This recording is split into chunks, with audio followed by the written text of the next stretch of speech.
نہ کسی کی کوئی سفارش قبول ہوگی، جبکہ بار بار یہ درس میں بھی آ چکا ہے کہ معاشرے میں ایک بات پھیلی ہوئی ہے کہ سفارشیں ہو جائیں گی، اور باقاعدہ وہ سفارش کا جو عقیدہ بنا ہے وہ ایسے ہی نہیں بنا. قرآن نے تو سفارش کا منع کر دیا کہ کوئی کسی کی کوئی سفارش قبول نہیں ہوگی.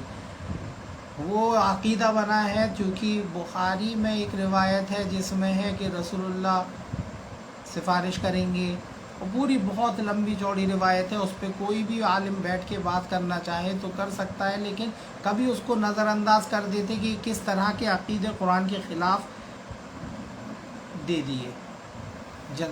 آدمی تو سفارش سوچ کے کہ نبی کا دامن پکڑ لیں گے، نبی سفارش کر دیں گے. رسول اللہ تو ایسے لوگوں سے جو قرآن پہ نہیں ہوں گے تو منہ ہی پھیر لیں گے. وہ تو جن کا قرآن سے کوئی واسطہ نہیں، وہ رسول سے کیسے ہمدردی جتا سکتے؟ رسالت تو یہی ہے. قرآن اطیع القرآن کا مطلب ہی ہوتا ہے اطیع الرسول. رسول کی اطاعت کا مطلب قرآن کی اطاعت ہوتا ہے. یہ سمجھ میں آ جائے. لیکن رسول کے نام پہ بہت ساری باتیں چلا دی جاتی، اور چونکہ رسول کی بات کا انکار کفر ہوتا ہے، چونکہ رسول کی بات تو اللہ ہی کی بات ہوتی ہے. رسول تو مڈل مین ہوتے ہیں، بیچ کا مطلب ان کے ذریعے سے اللہ تعالیٰ پہنچاتا ہے، رسول اور نبی کے ذریعے سے ہم تک بات. اسی لیے رسول کی اطاعت مطلب اللہ کی اطاعت ہوتی ہے، وہ انڈائریکٹلی. لیکن رسول اپنی طرف سے کچھ کہتے نہیں ہیں. تو قرآن میں ایک ایک لفظ جو ہے وہ رسول اللہ کی زبان سے نکلا ہے، یہ تو صاف ظاہر ہے، اور اللہ نے حفاظت کیا ہے قیامت تک. تو اس میں جو ہے وہی اوتھینٹک ہے. اس کے علاوہ تو ماننے کو ہی قرآن نے منع کر دیا. اس کے علاوہ کوئی بات نہیں مانی جائے گی، اور اس میں اس کی ڈیٹیل بھی موجود ہے قرآن میں.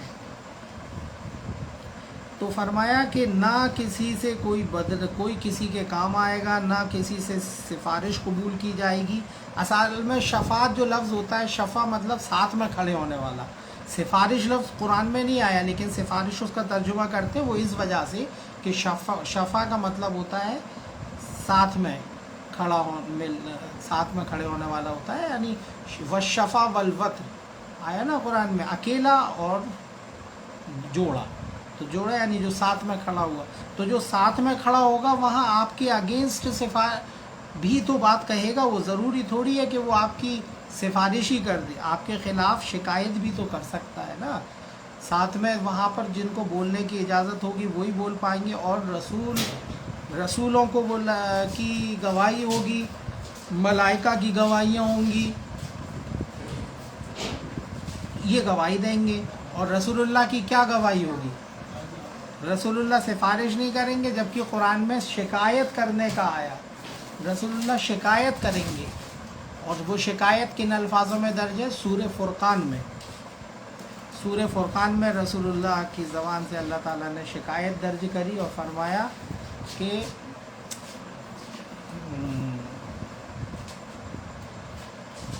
یا ربی ان قوم اتخذوا ھذا القرآن مہجورا. اور وقال الرسول یا ربی ان قوم اتخذوا ھذا القرآن مہجورا. اور رسول کہیں گے کہ اے رب میری قوم نے اس قرآن کو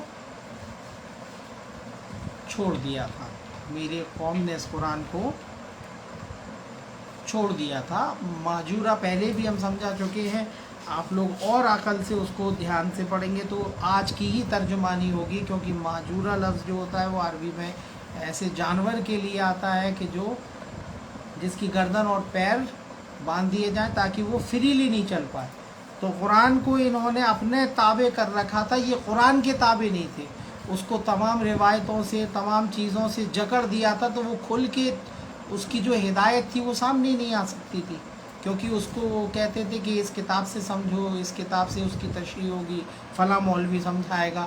ان کو جو ہے اپنی ان سے جکڑ رکھا تھا. تو یعنی قرآن کی یہ تابع نہیں تھے، قرآن ان کے تابع تھا. یہ جو چاہتے تھے قرآن سے وہ نکالتے تھے، وہ بات ان کے اس سے ہو جاتی تھی. پھر فرمایا نہ مدد کی جائے گی. وَإِذْ نَجَّيْنَاكُمْ مِنْ آلِ فِرْعَوْنَ يَسُومُونَكُمْ سُوءَ الْعَذَابِ يُذَبِّحُونَ أَبْنَاءَكُمْ وَيَسْتَحْيُونَ نِسَاءَكُمْ وَفِي ذَلِكُمْ بَلَاءٌ مِّن رَّبِّكُمْ عَظِيمٌ. اور جب ہم نے تمہیں نجات دی فرعونیوں سے، آل فرعون، جو تمہیں ٹارگیٹ کرتے تھے سخت عذاب سے، تمہیں یسومونکم سوء العذاب، بری یاتنا دیتے تھے، اور وہ کیا تھی؟ یذبحون ابناکم، تمہارے بیٹوں کو تو ذبح کر دیتے تھے، ویستحیون نساءکم، اور تمہاری عورتوں کو زندہ چھوڑ دیتے تھے۔ اب دیکھو اس میں خالی فرعون کا نام نہیں آیا کہ فرعون ٹارگیٹ کرتا تھا، آل فرعون، فرعونی ٹارگیٹ کرتے تھے، جو فرعون کی قوم تھی، جو فرعونی تھے، وہ پورے کے لیے آیا، من آل فرعون یسومونکم سوء العذاب یذبحون ابناکم ویستحیون نساءکم۔ اب اس میں کافی طریقے سے ہدایت نکلتی ہے۔ اگر آپ اس آیت کو سوچیں گے تو بہت ساری باتیں سامنے آتی ہے، یذبحون ابناکم ویستحیون نساءکم، تو یہ پالیسی زیادہ تر گورنمنٹ چلتی ہے کہ قوم کے لڑکوں کو ذبح کر دو، مطلب ان کو بالکل ہی نیگلیکٹ کر دیا جائے اور عورتوں کو بڑھاوا دیا جائے۔ اس سے ہوتا کیا ہے، وہ پالیسی جا کے بہت کارگر پالیسی ہوتی ہے یہ گورنمنٹ کی، زیادہ تر گورنمنٹ کی، کہ عورتوں کو بڑھاوا دو اور لڑکوں کو نیگلیکٹ کرو۔ اور ظاہر سی بات ہے، یہ اب اس میں آپ خود ہی سوچ لینا کہ یہ پالیسی کیوں کارگر ہو سکتی ہے، اس کے ریزلٹس بھی پریزنٹ میں بھی دیکھ سکتے ہو آپ۔ یہ زیادہ تر سرکاریں اس طرح کی کرتی ہیں جب کسی قوم کو بالکل ہی ختم کرنے کی وہ سوچ لیتی ہیں، تو اس طرح سے وہ اس کی سٹارٹنگ ہو جاتی ہے۔ لیکن آپ یہ بھی سوچئے کہ جو مرد ہوتے ہیں قوم کے، وہی اس کو ڈیولپ کرتے ہیں، عورتوں کا اتنا بڑا رول ڈیولپمنٹ میں ہوتا نہیں ہے۔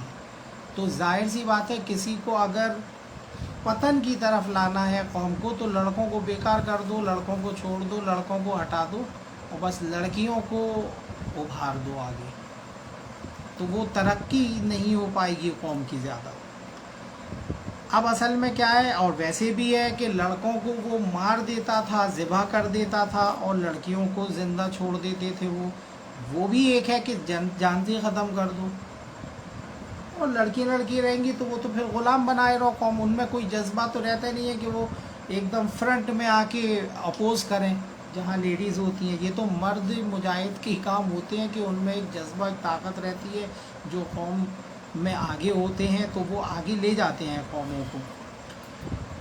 تو اس طرح کی پالیسیز پہلے سے ہوتی تھی اور یہ آج بھی ہوتی ہے۔ لیکن آپ یہ دھیان رکھیے کہ خالی فرعون نہیں، جو گورنمنٹ ہوتی ہے، خیر آل فرعون آیا ہے تو پوری کی پوری قوم پیچھے پڑی تھی موسیٰ علیہ السلام کی قوم کی، جو بنی اسرائیل تھے ان کے پیچھے یہ پڑ گئے تھے۔ لیکن اس میں اللہ تعالیٰ نے فرمایا وفی ذالکم بلاء من ربکم عظیم، اور اس میں تیرے رب کی طرف سے ایک بڑی آزمائش تھی۔ ظاہر سی بات ہے، قوم جب اس چیز میں مبتلا ہو جائے، اور یہ مبتلا کب ہوتی ہے یہ دھیان، جب وہ قوم اللہ کی کتاب کو پس پشت ڈال دے تو پھر اس کی ایسی پٹائی ہونے لگتی ہے، جیسی کہ قرآن بتا تو رہا کہ دیکھو ایک ٹائم اللہ کی چہی تھی قوم، اور اللہ نے قرآن بھی وعدہ کر دیا کہ تم 2 بار پٹو گے بہت تگڑے، اور پٹے بھی ہسٹری میں بھی اگر دیکھا جائے کہ پٹے نہیں پہ، اور آج دیکھ لو، اب جا کے وہ قوم تھوڑی سی ابھرنے کی کوشش میں ہے، جو کہ اب بہت ہی، اب کوئی رسول اور نبی آئے گا نہیں، وقت بالکل کلائمیکس چل رہا ہے یہ، اور یہ کلائمیکس میں اب تو بہت جلدی فیصلے ہو رہے ہیں۔ اسی لیے بہت زیادہ ضرورت ہے کہ قرآن سے ابھی بھی قوم اگر توبہ کر لے، ابھی بھی یہ قوم، اپنی قوم جو قرآن کی دعوے دار ہے، توبہ کر کے اللہ سے معافی مانگ کے ایک وقت میں اپنی غلطی سدھار لیں، جو غلطی بہت پہلے کر دی وہ سدھار کے ابھی بھی یہ قرآن پہ آ جائیں اور قرآن کی صحیح سے تعلیم کرنے لگے، تو ابھی بھی بات بن سکتی ہے۔ اب تھوڑا بہت قرآن کی طرف رجحان ہوا ہے، نہیں تو ایک وقت میں نہ قرآن کی کہیں درس ہوتے تھے نہ تعلیم ہوتی تھی. قرآن کو صرف قرآن خوانی کے لیے تعویذ گنڈوں کے لیے بنا رکھا تھا ان نے, اس کا کھیل تماشا بنا رکھا تھا اللہ کی کتاب کا, اور اس کو ایسی بنا سمجھے پڑھنے کی ہمیشہ سے کوشش رہی ہے, اور معنوں سے ہمیشہ میننگ سے دور رکھنے کی پوری طرح سے سازش رہی ہے.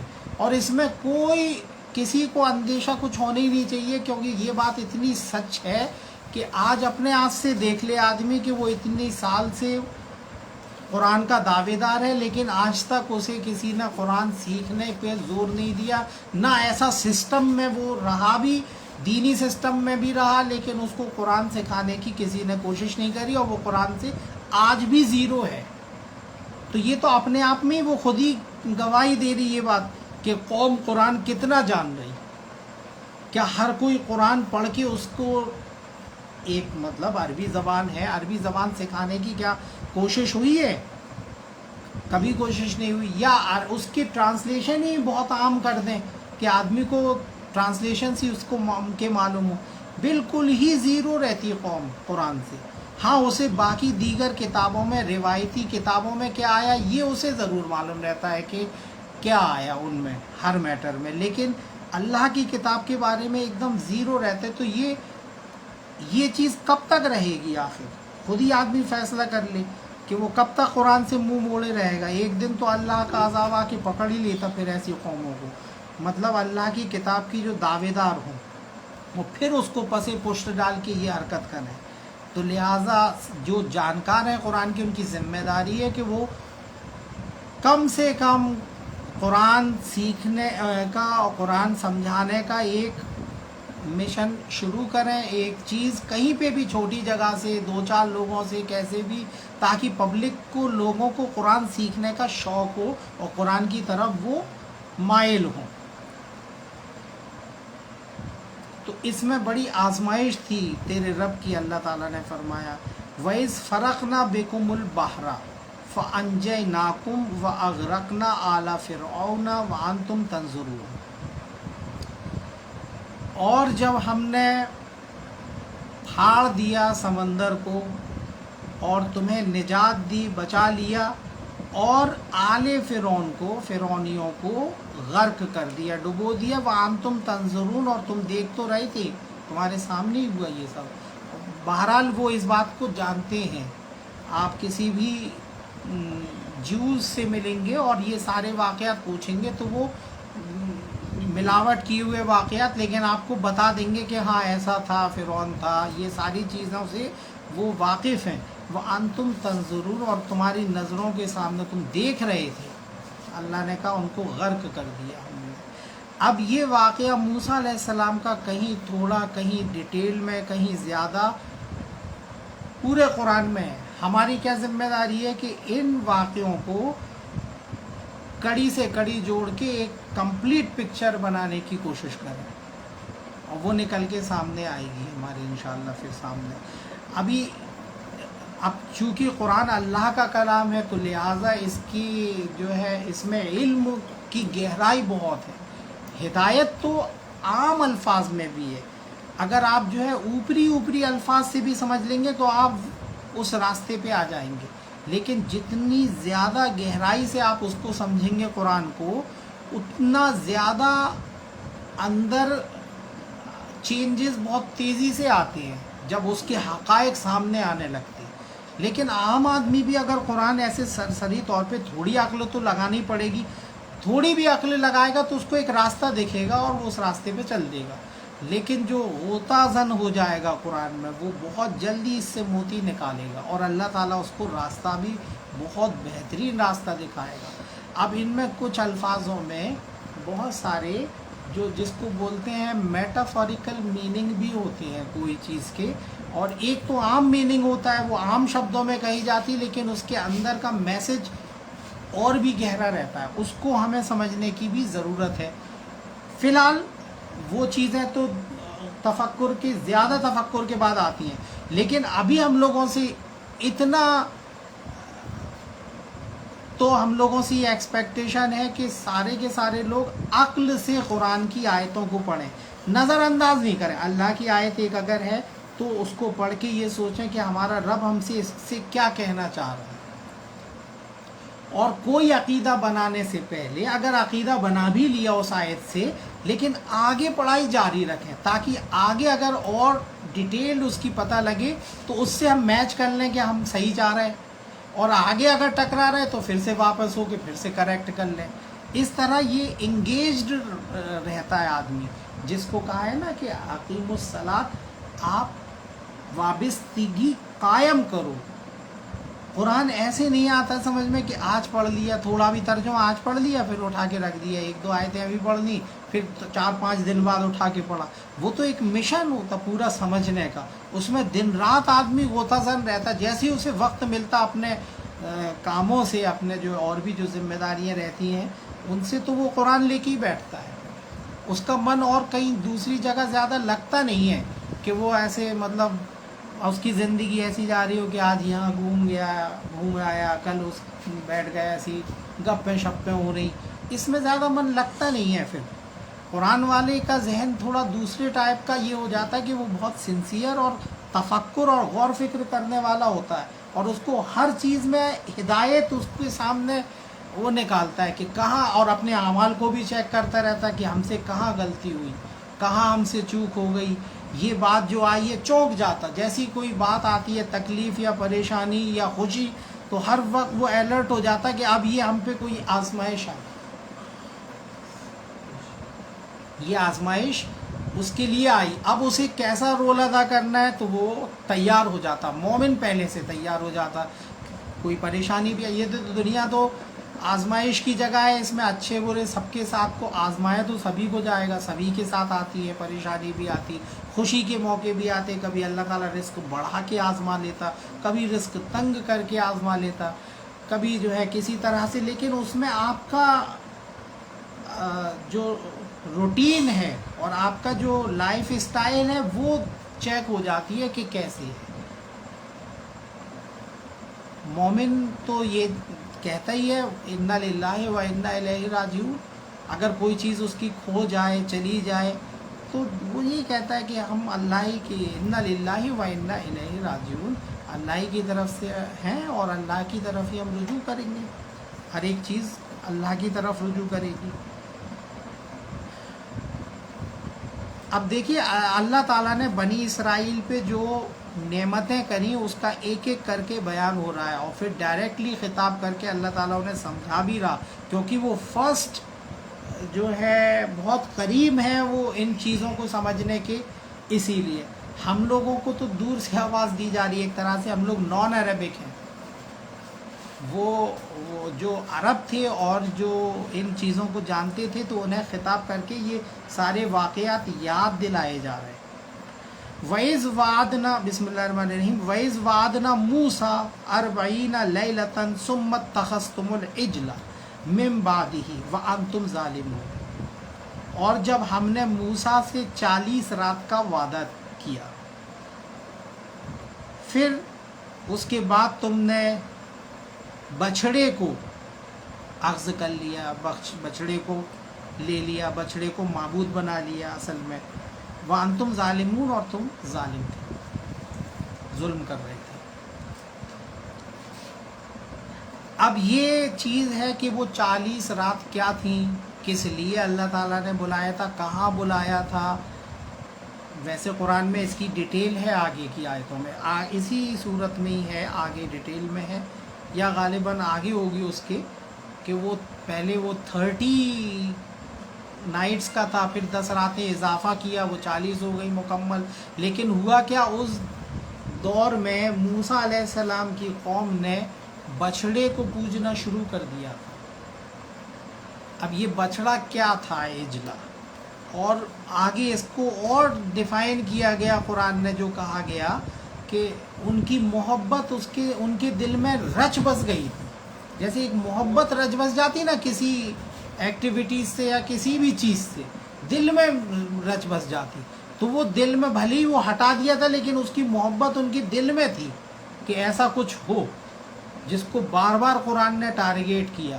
اور ان کی اس حرکت کو، کیونکہ اللہ تو دلوں کی حال جانتا ہے، تو تو بہرحال ہم سوچتے ہیں ابھی 50 تک رہنے دیں، کیونکہ یہ واقعہ پھر شروع ہو رہا ہے اور اس سے جڑی کئی آیتیں ہیں، اسی لیے اجلا کو انشاءاللہ اگلے ہفتے لیں گے اور سمجھائیں گے کہ وہ بچھڑے کا کیا میٹر تھا جس کو موسیٰ علیہ السلام کی قوم نے اخذ کر لیا تھا، ٹھیک ہے، کیونکہ اس سے ریلیٹڈ آگے بہت سی آیتیں ہیں۔ پھر وہ ذبح کیا گیا، گائے ذبح کرنے کا حکم کیا، لیکن موسیٰ علیہ السلام کی قوم کی وہ حرکتیں قرآن نے بیان کری ہیں کہ یعنی ستایا بہت ہے، یہاں تک کہہ دیا قرآن نے کہ کیا تم ایسے ہی سوال کرو گے اپنے نبی سے جیسا کہ موسیٰ کی قوم نے ان سے کرے تھے۔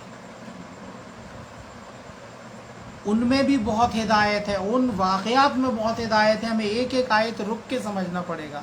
ہم یہ کہتے ہیں کہ قرآن آپ تھوڑا تھوڑا پڑھیں اور لگاتار پڑھیں، تھوڑا تھوڑا پڑھیں، تھوڑا سمجھیں، جتنا بھی سمجھ میں آ رہا سمجھیں اور آگے جائیں اور پڑھتے جائیں، اور اس سے ایک قرآن کی ایک یہ خاصیت ہے، یہ دھیان رکھنا آپ کہ قرآن میں اختلاف نہیں ہے، کہ ایسا نہیں ہوگا یہاں کچھ پڑھ رہے ہیں، یہاں کچھ سمجھ میں آ رہا ہے اور آگے کچھ اور سمجھ میں آ رہا ہے۔ اگر آپ کی یہاں صحیح سمجھ میں آ رہا ہے تو آگے بھی وہی سمجھ میں آئے گا، الفاظوں سے بھی، اور وہ سینس بھی وہی دے گا۔